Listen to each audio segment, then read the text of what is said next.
I'm Chris Mata. Welcome to a news show. Let's get to the news. Tonight we begin with the tragic death of Kirk, one of the most replayed videos on the internet.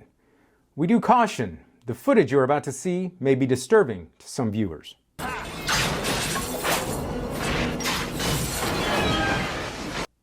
A hero, a pioneer, an overactor. In other news, a right-wing podcaster was shot and killed Wednesday during the second stop of his national college tour. The rest of the tour has been canceled. The killer has been taken into custody, but not before FBI Director Kash Patel twice identified the wrong man. I mean, it's not his fault. Nobody could tell who he was looking at, especially not him. The shooter was identified as 22-year-old Tyler Robinson. White, skinny, and, sorry ladies, not hot. We know how you like your killers. 6 packs and all. The president weighed in. How do we fix this country? How do we come back together? I'll tell you something that's going to get me in trouble, but I couldn't care less.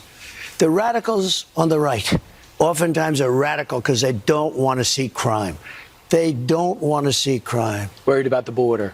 They're saying, we don't want these people coming in. We don't want you burning our shopping centers. We don't want you shooting our people in the middle of the street. The radicals on the left are the problem. And they're vicious, and they're horrible, and they're politically savvy.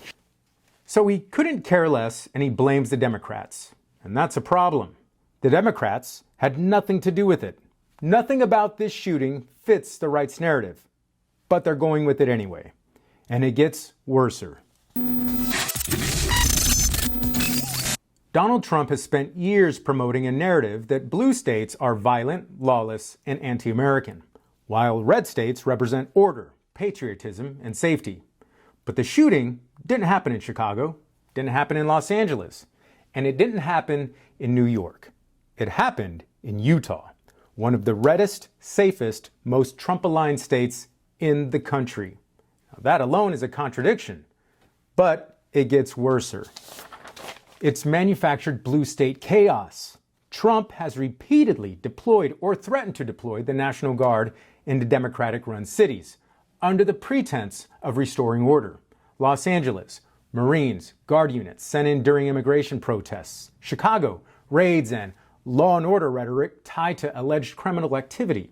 Washington, D.C., partial federal takeover of the city's police force. These moves were politically motivated, not grounded in actual violent threats against his allies. And yet, it gets worser. Meanwhile, in Utah, a Trump loyalist was gunned down in public at a conservative event in a Republican stronghold.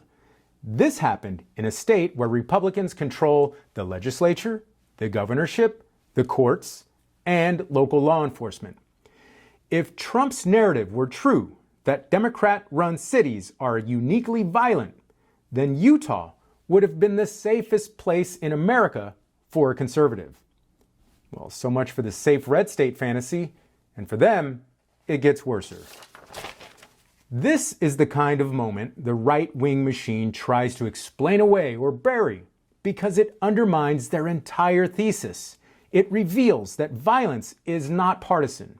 It reveals that right-wing extremism exists within red states and isn't simply imported from liberal cities. It reveals that safety isn't determined by party, but by how we address mental health, guns, and political dehumanization. Issues red states frequently ignore or exacerbate. But it gets worser. If a right-wing debater can be killed in Utah, then Trump's moral panic about blue states is exposed as a political performance, not a national security strategy. He's using fear as a tool to justify authoritarian overreach, demonize political opposition, distract from failures within his own base. The violence he warns about is coming from inside the House. And yes, it gets worser. Because the Trump administration can get their base to believe anything he says because they're vicious and they're horrible and they're politically savvy. I'm Chris Mata. Like, subscribe, leave a comment. Until next time. That's the one.